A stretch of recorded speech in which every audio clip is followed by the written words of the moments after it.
আসসালামু আলাইকুম প্রিয় শিক্ষার্থীবৃন্দ, প্রিয় অনলাইন স্কুলে তোমাদের স্বাগতম। আশা করি সবাই ভালো আছো। আজকে আমি তোমাদের সঙ্গে আলোচনা করব পৌরনীতি ও সুশাসন বইয়ের প্রথম পত্র নিয়ে। তো প্রথম পত্রে আজকে আমি আলোচনা করব তৃতীয় অধ্যায় নিয়ে। তৃতীয় অধ্যায়ের একটা গুরুত্বপূর্ণ বিষয় গণতান্ত্রিক মূল্যবোধ। গত ক্লাসগুলোতে আমি আলোচনা করছিলাম যে মূল্যবোধ কি, মূল্যবোধের বৈশিষ্ট্য, মূল্যবোধের শ্রেণীবিভাগ। মূল্যবোধের শ্রেণীবিভাগের মধ্যে গুরুত্বপূর্ণ একটা বিভাগ হচ্ছে গণতান্ত্রিক মূল্যবোধ।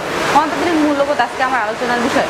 তো আমাদের আগে জানতে হবে যে মূল্যবোধটা কি। যদিও আমি গত ক্লাসে আলোচনা করছি মূল্যবোধ কি, তো তোমাদের সুবিধার্থে আমি আরেকবার বলতেছি যে মূল্যবোধ কি। মূল্যবোধটা হচ্ছে যে চিন্তা, ভাবনা, লক্ষ্য, উদ্দেশ্য ও সংকল্প মানুষের আচার আচরণটাকে নিয়ন্ত্রণ করে, তাকে কিন্তু মূল্যবোধ বলে। মূল্যবোধটা মেইনলি যে মানুষের আচার আচরণের নীতিমালাটা, মানুষের যে আচার আচরণ, একটা রাষ্ট্রে একটা সমাজে বসবাস করতে গেলে মানুষের যে আচার আচরণের নীতিমালাটা, সেটাই মেইনলি মূল্যবোধ। মূল্যবোধের বিভিন্ন দিক রয়েছে, যেমন গণতান্ত্রিক মূল্যবোধ, সামাজিক মূল্যবোধ, রাজনৈতিক মূল্যবোধ, নৈতিক মূল্যবোধ। তার মধ্যে একটি অন্যতম দিক হচ্ছে গণতান্ত্রিক মূল্যবোধ। আজকে আমার আলোচনার বিষয় যে গণতান্ত্রিক মূল্যবোধ। গণতান্ত্রিক মূল্যবোধটা কি? একটি গণতান্ত্রিক রাষ্ট্রে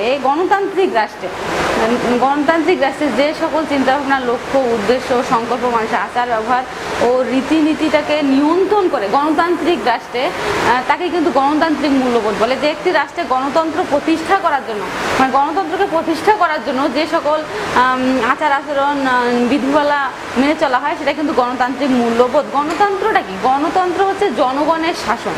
গণতন্ত্রটা মেইনলি যে জনগণের দ্বারা যেই সরকার একটা রাষ্ট্রে পরিচালিত হবে, সেটাই হচ্ছে গণতন্ত্র। গণতান্ত্রিক সরকার হচ্ছে জনগণের সরকার।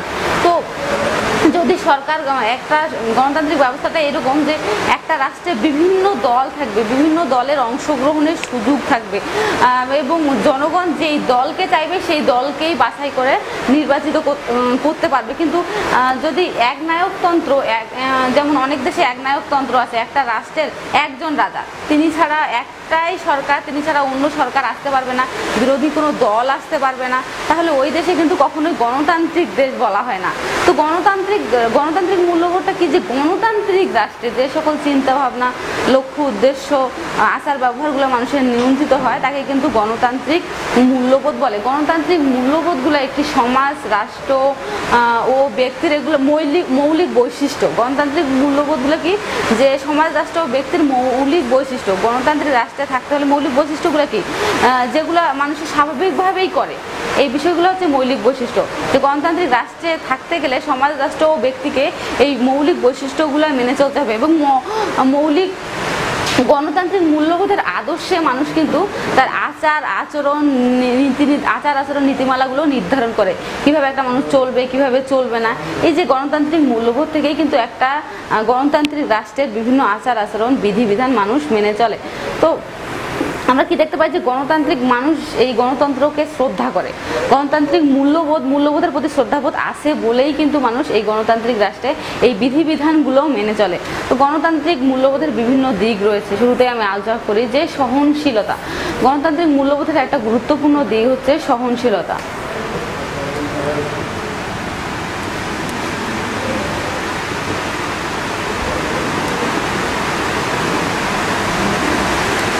সহনশীলতাটা কি? সহনশীলতাটা হচ্ছে সহ্য করার ক্ষমতা। যে একটা রাষ্ট্রে বসবাস করতে গেলে বিভিন্ন সামাজিক চাপ আসবে, রাজনৈতিক চাপ আসবে, অন্যের মতামতটাকে প্রাধান্য দেওয়া, এটাই হচ্ছে সহনশীলতা। অন্য কারো মতামত তোমার ভালো নাও লাগতে পারে, বা তোমার মতামতের সাথে সামঞ্জস্য নাও হতে পারে, কিন্তু অন্য কারো মতামতটাকে প্রাধান্য দেওয়াই হচ্ছে সহনশীলতা। উত্তেজিত না হয়ে অন্য কারো মতামত যদি তোমার মতের বিরুদ্ধে হয়, তবুও এইটাকে সহ্য করার ক্ষমতাটাই হচ্ছে সহনশীলতা। একটা গণতান্ত্রিক রাষ্ট্রে সহনশীলতা বলতে এটা বোঝায় যে সরকারের কোনো নীতি নির্ধারণ না বুঝেই, সরকারের কোনো নীতি নির্ধারণ সহ্য করার ক্ষমতা না থেকে হঠাৎ করে উত্তেজিত হওয়া জনগণের, এটা হচ্ছে গণতান্ত্রিক মূল্যবোধের একটা পরিপন্থী। আবার দেখা যায় যে বিরোধী দল সরকারি দলের মতামত না বুঝেই উত্তেজিত হয়ে বিভিন্ন দেশে অরাজকতা সৃষ্টি করে, এটাও কিন্তু তখন কি প্রকাশ পায়? যে সহনশীলতাটা জনগণের প্রকাশ পায় না, বা বিরোধী দলের প্রকাশ পায় না। তখন কি হয়? যে একটা দেশে অরাজকতা, উচ্ছৃঙ্খল অবস্থা সৃষ্টি হয়। তাহলে কি করতে হবে? জনগণ থেকে শুরু করে প্রতিটা পর্যায়ে জনগণ, সরকার, বিরোধী দল সবার মধ্যে সহনশীল আচরণটা থাকতে হবে। তারপরে আমরা যে গুরুত্বপূর্ণ দিকটা দেখতে পাই গণতান্ত্রিক মূল্যবোধে, সেটা হচ্ছে সহমর্মিতা।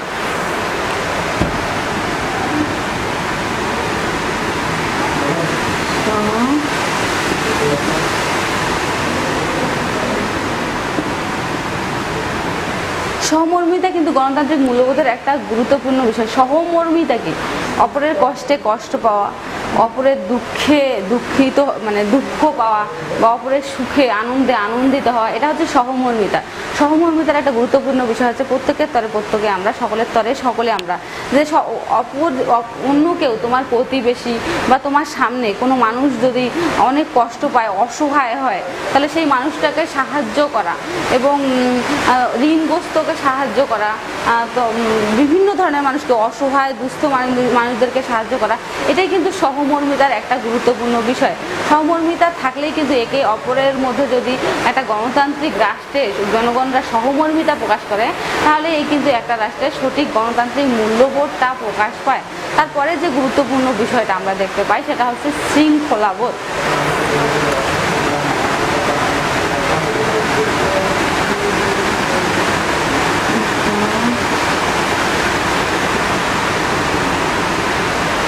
একটা রাষ্ট্রে যদি শৃঙ্খলাবোধ না থাকে, তাহলে সেই রাষ্ট্রে কিন্তু মানুষ নিরাপত্তাহীনতায় ভুগবে, তাদের কোনো নিরাপত্তা পাবে না। শৃঙ্খলা না থাকলে যে যার ইচ্ছা মতো অরাজনৈতিক অনৈতিক কার্যকলাপ পরিচালিত করবে এবং উচ্ছৃঙ্খল একটা পরিবেশ সৃষ্টি হবে, যাতে সাধারণ জনগণের নিরাপত্তায় ব্যাঘাত ঘটবে। তো সমাজ, পরিবার থেকে শুরু করে প্রতিটা ব্যবস্থায়, পরিবার, শিক্ষা প্রতিষ্ঠান, ব্যবসা কেন্দ্র, প্রতিটা ক্ষেত্রেই কিন্তু শৃঙ্খলা প্রতিষ্ঠা করতে হবে। শৃঙ্খলা না থাকলে যে বিরোধী দল তার ইচ্ছা মতো চলতেছে, দলীয় সরকারি দল তার ইচ্ছা মতো চলতেছে, জনগণ সরকার বা রাষ্ট্রকে কোনো তোয়াক্কাই করতেছে না, এইভাবে যদি একটা রাষ্ট্রে জনগণ, সরকার, বিরোধী দল সবাই চলে, কেউ শৃঙ্খলা মেনে না চলে, তাহলে কিন্তু কখনোই একটি রাষ্ট্রে গণতান্ত্রিক মূল্যবোধটা সঠিকভাবে প্রকাশিত হবে না। সেজন্য গণতান্ত্রিক মূল্যবোধের ক্ষেত্রে গণতান্ত্রিক মূল্যবোধটা রক্ষা করার জন্য শৃঙ্খলাবোধের উপর যথেষ্ট গুরুত্ব আরোপ করতে হবে। তারপরে যে গুরুত্বপূর্ণ পয়েন্টটা আমরা দেখতে পাই সেটা হচ্ছে আইনের শাসন।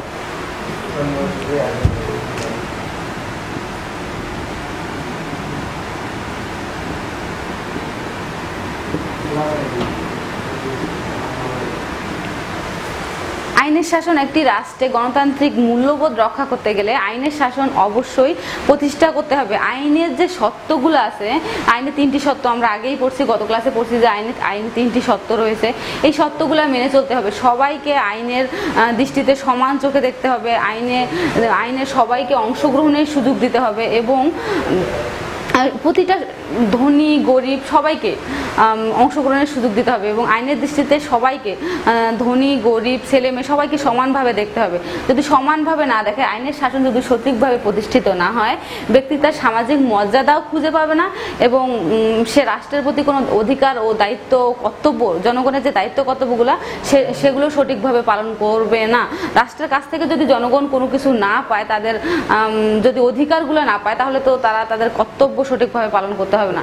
সেজন্য অধিকার পাইতে গেলে আইনের শাসনটা সবার জন্য সঠিক হইতে হবে, সবার জন্য সমান হইতে হবে, সমতা থাকতে হবে আইনের শাসনের মধ্যে, যে আইন সবার জন্য সমান। এই বিষয়টা একটা গণতান্ত্রিক রাষ্ট্রে অবশ্যই প্রতিষ্ঠা করতে হবে। গণতান্ত্রিক রাষ্ট্রে যদি আইনের শাসন সবার জন্য সমান না হয়, আইনের শাসনটা সঠিক না হয়, তাহলে কিন্তু গণতান্ত্রিক মূল্যবোধটা কখনোই সঠিকভাবে প্রকাশিত হবে না। তারপরে যে গুরুত্বপূর্ণ বিষয়টা আমরা দেখতে পাই সেটা হচ্ছে নাগরিকের সচেতনতা ও কর্তব্যবোধ।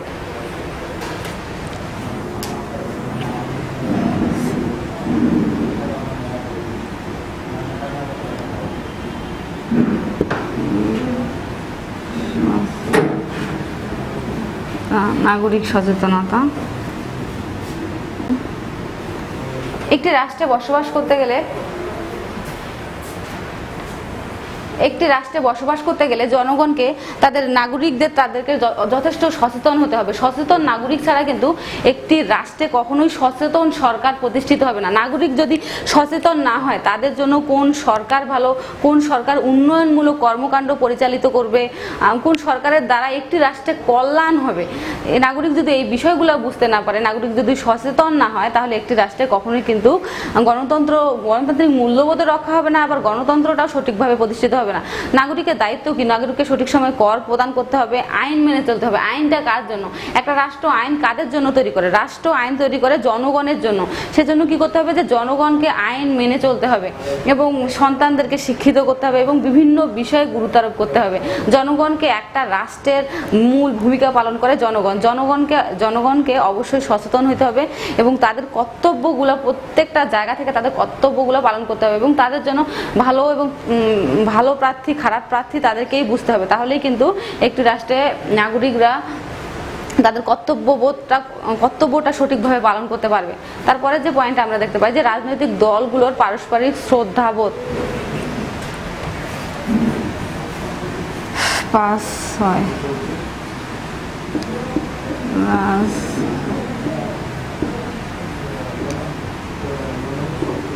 দলের শ্রদ্ধাবোধ। রাজনৈতিক দলগুলো যদি একে অপরের প্রতি শ্রদ্ধাশীল না হয়, একে অপরকে শ্রদ্ধা না করে, ইচ্ছা মতো চলে, সরকারি দল ইচ্ছা মতো চলে, বিরোধী দল ইচ্ছা মতো চলে, সরকারি দল বিরোধী দলকে কোনো প্রাধান্যই না দেয়, আবার বিরোধী দল সরকারি দলের সবসময় ভুল ত্রুটি খুঁজে বেড়ায় এবং সরকারি দলীয় নেতার মেয়াদ শেষ হওয়ার আগেই দেশে হরতাল, অরাজকতা সৃষ্টি করে, তাহলে কখনোই কিন্তু একটি দেশে গণতান্ত্রিক মূল্যবোধটা সঠিকভাবে প্রকাশিত হবে না এবং গণতান্ত্রিক মূল্যবোধটা প্রতিষ্ঠা হবে না। সেজন্য রাজনৈতিক দলগুলো একে অপরের মতামতকে শ্রদ্ধা করতে হবে। যে সরকারি দলকে ভাবতে হবে বিরোধী দল যে মতটা পেশ করতেছে সেই মতটা একটা রাষ্ট্রের জন্য আসলে কতটা কল্যাণকর, মতটা আগে ভাবতে হবে। শুধু ওদের বিরোধী দলের মতামত বলেই যে উত্তেজিত হইতে হবে, যে সহনশীলতা থাকবে না, এমনটা না। প্রতিটা দলের প্রতি শ্রদ্ধাশীল হইতে হবে, তাহলেই কিন্তু একটি রাষ্ট্রের সঠিক গণতন্ত্রটা প্রতিষ্ঠিত হবে। তারপরে আমরা যেটা দেখতে পাই যে পরের পয়েন্টটা, জনগণের রায় বা নির্বাচনী ফলাফলকে মেনে নেওয়া।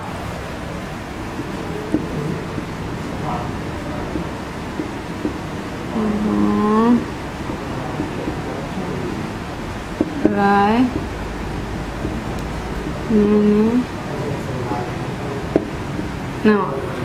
জনগণের রায়কে মেনে নিতে হবে। কি করতে হবে? যে প্রতিনিধিত্বমূলক গণতন্ত্রে নির্বাচনের বিকল্প কিছুই নেই। একটা গণতান্ত্রিক রাষ্ট্রে নির্বাচনের বিকল্প কিছুই নেই। নির্বাচনের মাধ্যমেই কিন্তু জনগণরা তাদের প্রতিনিধি নির্বাচন করে। সেজন্য কি করতে হবে? যে জনগণের রায় বা নির্বাচনী ফলটাকে মেনে নিতে হবে। যে একটা রাষ্ট্রে বিভিন্ন দল থাকে, প্রতিটা দলের মতামতকে গ্রহণ করতে হবে। যে প্রতিটা দলকে জনগণ যেই রায়টা দিবে সেই রায়টাই মেনে নিয়ে একটি রাষ্ট্রের শাসন ব্যবস্থা প্রতিষ্ঠিত করতে হবে।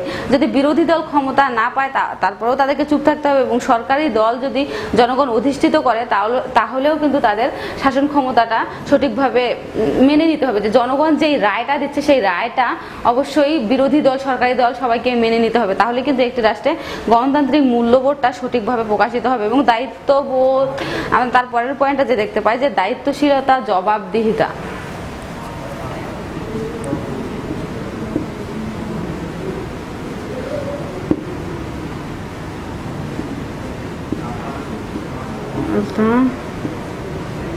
জবাবদিহিতা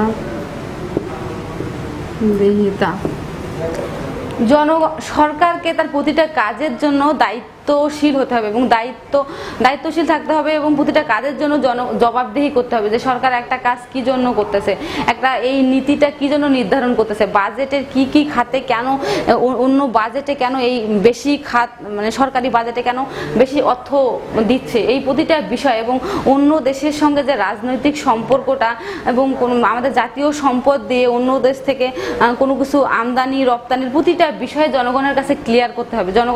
প্রতিটা বিষয় জনগণের সামনে সরকারকে উপস্থিত করতে হবে। সরকারের জবাবদিহিমূলক ব্যবস্থা থাকতে হবে, তাহলেই কিন্তু একটি রাষ্ট্রের সঠিক গণতান্ত্রিক মূল্যবোধটা রক্ষা হবে।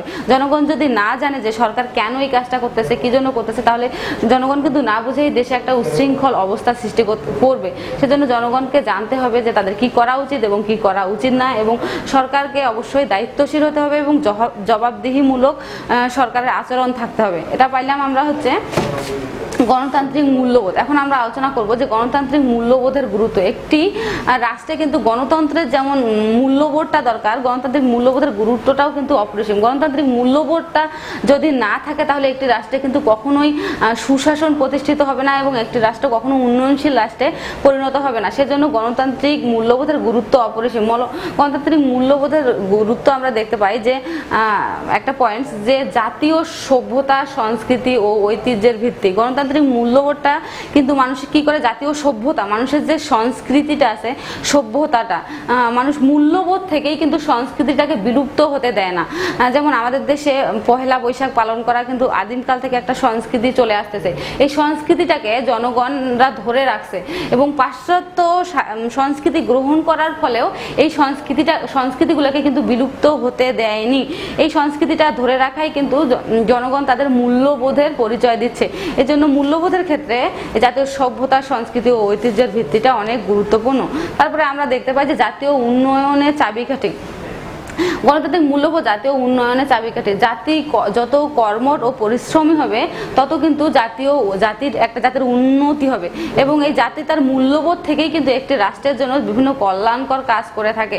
তারপরে যে গুরুত্বপূর্ণ পয়েন্টটা আমরা দেখতে পাই সেটা হচ্ছে দেশাত্মবোধ জাগ্রত করা। গণতান্ত্রিক মূল্যবোধ থেকেই মানুষের মধ্যে কিন্তু দেশাত্মবোধ জাগ্রত হয়। তারা দেশকে ভালোবাসতে শেখে এবং দেশের জন্য নিজের জীবন উৎসর্গ করে দিতেও কখনো পিছু পা হয় না।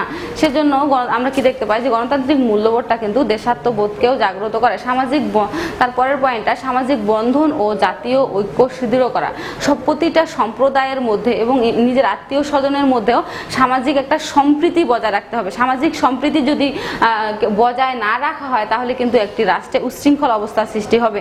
সেজন্য গণতান্ত্রিক মূল্যবোধটা সঠিকভাবে রক্ষা করার জন্যও সামাজিক বন্ধন ও জাতীয় ঐক্যটাকে সুদূর করতে হয়।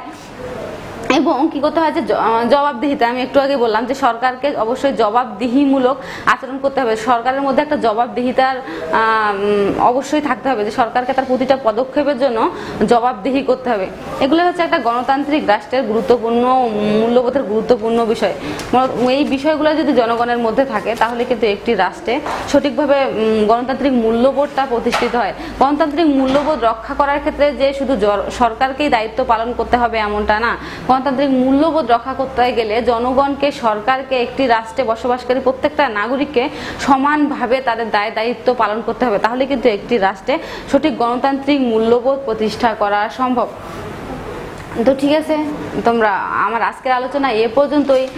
পরে যে তোমাদের বিষয়গুলো আছে, যে আইনের ধারণা, স্বাধীনতা, সাম্য, এই বিষয়গুলো নিয়ে আমি আমার পরবর্তী ক্লাসে আলোচনা করব। তোমরা ভালো থাকো, সুস্থ থাকো সবাই। আর আমার ভিডিওগুলো যদি ভালো লাগে তাহলে তোমরা অবশ্যই তোমার বন্ধুদের সঙ্গে শেয়ার করবে, লাইক, কমেন্ট করবে। আসসালামু আলাইকুম।